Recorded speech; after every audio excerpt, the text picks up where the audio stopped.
Welcome back to another episode of the Writer's Hive. This is a bi-weekly chat where we attempt to demystify the writing and publishing process in order to create a writer's hive mind. This week, we are talking about holiday gift guides for writers, the writer in your life, or if you yourself are a writer and want to gift yourself something for the holiday season. We are going to talk about things that we received and things that we would love to get. And hopefully you'll be able to find something special to give the writer in your life this year for the holidays. So we're going to start off with Julie. I love the holidays. I absolutely enjoy gift giving. And I think that there's so many really fun, creative things that you can do for the writers in your life. So I think my top things in terms of like what I love, I think it's pretty specific to different writers. So knowing your friends or your family members or your loved ones and what they like is probably going to be key here. But I don't think I could be happier than if somebody gifted me like a really beautiful pen. Recently, I was gifted a gorgeous fountain pen, and I think that that's something that's really special for me to write with, take my notes with. Obviously, I love notebooks. Do most writers have more than they could ever use in a lifetime? Probably. Will we ever be upset at getting a new one? Absolutely not. No.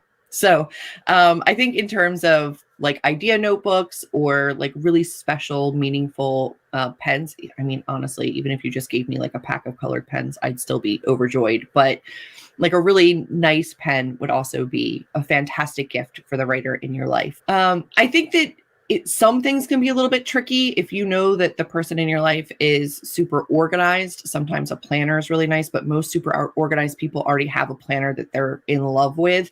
So maybe a desk calendar or a wall calendar that they can still use as just like a casual calendar can help keep them on track. And I think that can be a really fun gift, especially if it's somewhat inspirational or you can customize it. There's a lot of websites where you can put inspirational quotes or pictures that you can make kind of feel special and custom to that person. Could also be really nice. I know I've seen people do custom photo or quote, maybe from something that they've written or a book that they wrote, and they make it into like a desk mat that protects their desk. That's also like a large mouse pad. That could be something really fun. I personally have been lovingly gifted mugs that have like my book cover and book quotes on them. That's always something fantastic for writers who most likely live on some form of caffeine, or use them for pen holders. I keep all of my pens in different mugs that I've acquired over time. So I don't think you can go wrong with some kind of a mug. Usually is a fantastic gift. There's also like really fancy mug warmers that keep your coffee and tea warm. I've seen some that have USB ports. I've seen some that have like plugs, some that are battery operated. But if you research and look at those can be a really great gift for next to the desk. They work as a coaster and also just to keep their drink warm while they're writing, because we will lose ourselves in our writing and our drinks will go cold. So that's always something really nice to have as well. But yeah, I think that perhaps if you are also a writer and you're gifting something to another writer and you have a craft book that worked really well for you that they don't have yet, that could be a fantastic gift. Maybe a book that really inspired you as a writer. I think that also gifting like your favorite book to another writer can be something that's really inspiring, and putting a personal message on the inside just to say, this is something that really inspired my imagination. Hopefully it's something that can inspire yours as well. Could be a really beautiful thing to put on a writer's shelves. We all have bookshelves, so that could be something that's really nice as well. I don't think that there's any end to the things that you can do. Some are monetary, some are not. You could go as far as asking what kind of yearly subscriptions they get for themselves. Something like a One Stop for Writers or a Pro Writing Aid or something like that. And you can give them money or a gift card towards something like that. So there really is no end to the creative ways that you can gift your writer something. But I think also just at the lowest monetary, absolutely free level, just saying, I love you. I know, I understand that you need some time to write. So I'm going to gift you with that. I shall, respect your writing time and not text you or call you during these times. My friends have been really great about understanding that I have regular sprinting times, and I will get text messages right beforehand that say, I hope you have a great sprint. Love you. Go kick ass and have a really great writing session. And then they might check in afterwards when they know that my sprints are usually done and say, I hope you did really well. Or they'll check in the next morning and say, I hope last night's sprint was fantastic. And that kind of moral support and understanding from non-writers can be really, really supportive and amazing to writers. So that's also something you can do that's 100% free, but lets your writer friends know that they understand that you're taking time away from everything else to write and that you're still being supported, and supportive is really, really awesome. I agree that a lot of the gifts that you give do have to be super personal, because just an example of, do I love great pens? Yes, but I'm left-handed. So no, you have to know that I'm left-handed to know that fountain pens, for instance, don't work for me. And then like the rollerball pens with the like wet ink don't work for me because they get on the side of my hand. So things like that, or like notebooks, I prefer the top loaders because again, I'm left-handed. If it's on the side, it hurts my hand. So it is good to know more about your writer. Hopefully it's not just a random writer that you're wanting to buy a gift for, and actually like a writer friend that you want to buy for, so you know these things about them. I think that one thing that I love, I've never gotten, but I would love to get, is maybe a nice USB clickety clackety keyboard to use when I'm writing. If somebody gave me that, like, I would be so grateful, because I love, and I've never found one that I really like that works well with a Mac. And so if I found one and somebody gifted it to me, I would just be forever grateful. But another thing that you can give are things that can just help them remain calm and get their mind in the right set to write. So like a candle, or even like I use a diffuser most of the time because I enjoy using essential oils and just making it smell really nice, and using ones that help you like stay awake or stay focused.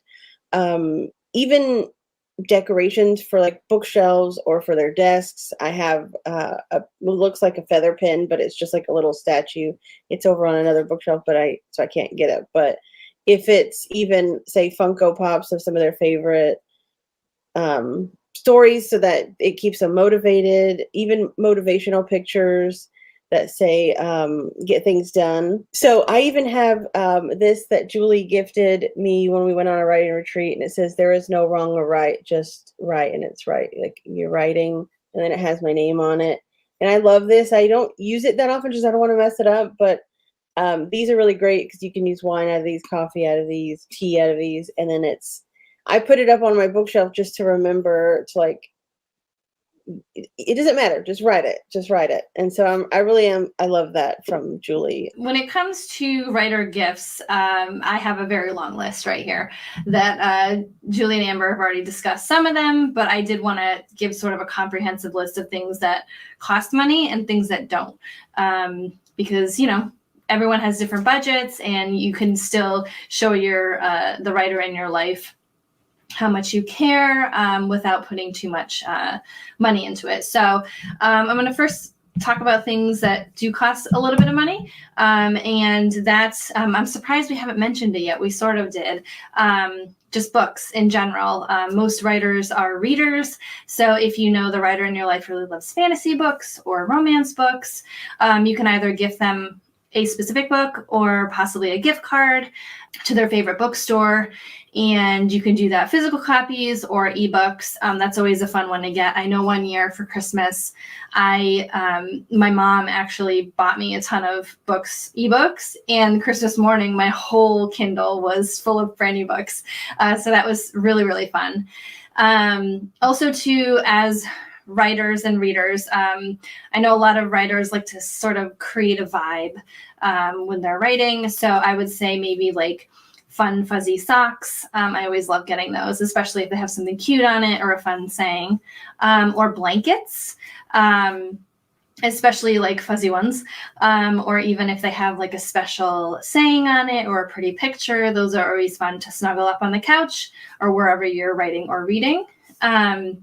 I am a big puzzle person.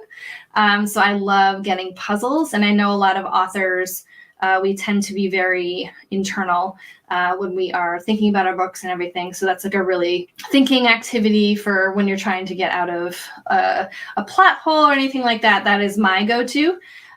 Also, too, I had gifted an author friend in the past a puzzle of her books. So I just went online and I found like create your own puzzle, and I put her book covers up and they made a puzzle with her book cover. So I thought that was a more individualized type of gift if you have an author friend who has published before or they're about to publish. Even just having like an inspirational visual for them on a puzzle as well. I would say any hobbies that they're interested in, you can always look there. If they like to knit or anything like that, I would say, that's always a great gift. Oh, and I always love having like sort of motivational things around me on my walls. And Amber had given me this, I think 2 years ago now, this little wooden poster. I have it always up on my corkboard, and I absolutely love it because I'll look at it sometimes. I'll look off when I'm thinking about something, and I'm like, all right, this is great. So any sort of motivation, whether it's a poster, you could also create. So this would be sort of leaning into something that's free monetarily, but takes a little bit of your time, maybe like phone backgrounds, motivational phone lock screen backgrounds, or the home screen, just little things like that, just to let you know that, let your author friend know that you care. We did mention mugs, but you can always, determine if your author friend likes coffee or tea, get them their favorite. That would be greatly appreciated for most authors, or their favorite type of drink if they don't drink coffee or tea. Another gift you can do is gift, if you already have your author friend's book, gift their book to other people as well, other writers, if they do like those types of books. That's sort of like a one-off gift, not necessarily to them, but other writers in your life.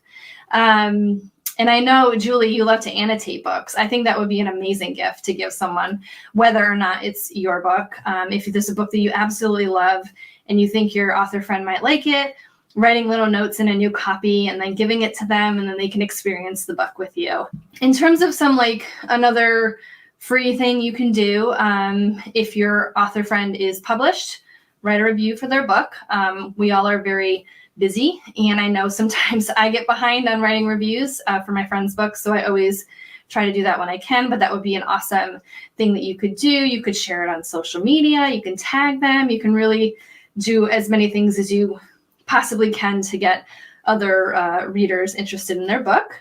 Also, as a mom, I do find that it's hard to get away sometimes, and anyone who has a full-time job or is a caregiver at any point, having the opportunity, if you live nearby, or suggest it to a spouse or a partner, like gifting time for this writer to go off and say, go to the library safely, or a coffee shop, or even saying, okay, I'm going to take your animals this weekend. I'm going to babysit them while you go off and write, and you don't have to worry about anything. That would be the best gift in the world for anyone, really, any writer, just having the time, the dedicated time to write. Also, too, this was another bigger gift, is a writer's retreat. They can get a little expensive, but if you as a writer sort of set up some sort of fund and just say like, hey, for gifts this year, if you could contribute to this fund so I can go to somewhere, find a place that you want to go. And that's always helpful to have sort of that experience type of gift versus like a physical thing. So last month in November, we all went to a writer's retreat in Pennsylvania at the Highlights Foundation. So that is, out of the ones that I've researched, it's really not that expensive when it comes to other ones that you can get. You get all your meals taken care of. You have your own place to stay, which was fantastic because you really get that dedicated writing time. So if you are at all interested in any sort of writer's retreat and just want to say, set up a fund or something like that, that would be something that you could ask for as a writer, ask for your family and friends to contribute to. Quick, I remembered my sister, when she was still dating my brother-in-law, when he went out with his friends, she would have food delivered like the next day after they went out drinking. She would send off like breakfast sandwiches and like Uber Eats him all this like food the next day, and they didn't have to worry about it. It would just show up and they'd be like hungover and so grateful. I'm pretty sure that's the only reason he married her. But you could also do that. There's tons of availability right now online for delivery services, whether it's meals or just like a quick meal or a treat or something. If you know that they're like really deep in the trenches of editing or drafting and you get a meal sent and they don't have to worry about cooking that day, or if you're close enough that you can drop one off, there's a ton of different ways that you can show you care, right? Without having to like physically be near somebody. So just like you would take care of somebody when they're sick, or you know, they have a baby and you drop off meals or something like that. You know, writing books takes a lot of time and a lot of dedication, and you can't always just stop and, you know, cook a meal for yourself and your family. And I know me personally, there are a ton of times where I will start working and I will just absolutely forget to eat. But if somebody sent me something, it would probably be really, really nice to not have to worry about that, and could create that kind of retreat feeling in your own home where your meal just kind of shows up. It would be pretty amazing. I actually had a couple that I wanted to add. So first, you can also ask your writer friend if they have a wish list somewhere. They have so many different places that you can put up a wish list. And a lot of times I have no idea what to give someone, and I find their wish list, and it gives me great ideas, even if I don't get what's exactly on their wish list. One other thing that kind of goes with Julie's is snacks. All writers eat snacks, some sort of snack while they write, and just knowing them well enough to know if that's fruit, or if that's gummy bears, or if that's, you know, Takis, or if that's Doritos, or whatever it is that they like to snack on. You can always Amazon them that, or you can send it from their local grocery store, as like a, you don't have to get up, you know, keep writing, here's your snack. That would be really nice. And then the last thing that I remembered is one thing that I actually bought for myself, and it's been a godsend in the winter. And I'm in Texas, and it's a godsend in the winter. I can't imagine how much it would be amazing for everyone that's a little bit more north of me. But it's basically like a heating pad, but it has a pocket for your feet to go in. So it's a foot heater. You put it underneath your desk and you slip your feet in, and it keeps them nice and warm and toasty. And in the winter, when it's cold and you're trying to write and you're just shivering and your family is saying it's too hot in here, you can't turn up the heater anymore, you can slide your feet in there and feel nice and toasty and keep writing. So that's one of the best things I ever bought for myself. And my brother actually stole mine. And then I had to buy myself another one because it was so good. We use it for working from home too. So I think that's everything that I have. And just coming out of all of these fantastic ideas, there was another free one that I had given Julie. We had a gift exchange a few years ago, and it was a Spotify playlist. So the time she was writing a contemporary romance, and I just found all of these hopefully inspirational sounds and songs that she could listen to while writing. I think that's a fantastic free gift that you can give someone if they have a Spotify or Apple Music or any of the music apps, just creating a playlist for them.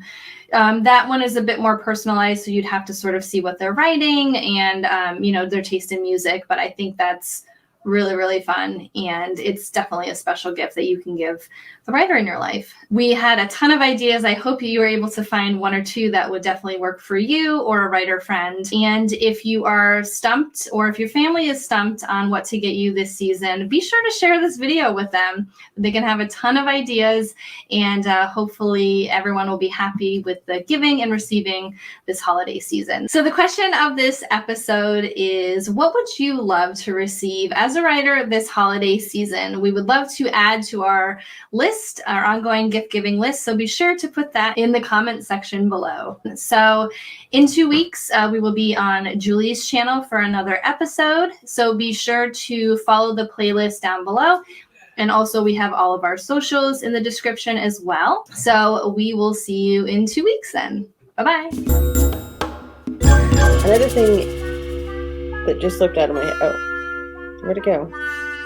My brain started going to the clickety-clackety, and I forgot what I was talking about. You should have said candles, Julie, because I'm not going to say it. I can't smell.